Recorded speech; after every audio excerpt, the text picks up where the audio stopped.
Saudara atlet Anggar Floret Perorangan Putri unggulan dari Riau, Ayu Pani, berhasil menyumbangkan medali emas untuk daerahnya dalam pertandingan cabang olahraga Anggar yang digelar di Gor Anggar Kompleks Stadion Harapan Bangsa Banda Aceh pada Rabu 11 September 2024.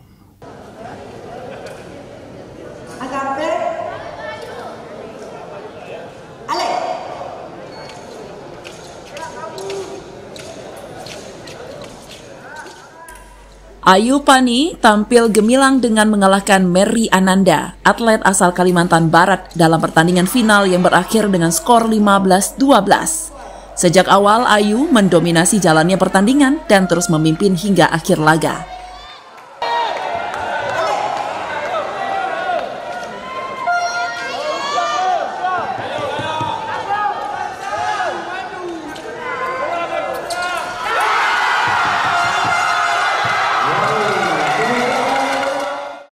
Sementara itu, Dewi Supriyati dari Jawa Barat dan Nur Hayati dari Riau yang terhenti di babak semifinal harus puas berbagi posisi ketiga dan membawa pulang medali perunggu. Cabang olahraga Anggar pada PON 21 kali ini diikuti oleh 26 provinsi dengan pertandingan berlangsung dari 11 hingga 16 September 2024.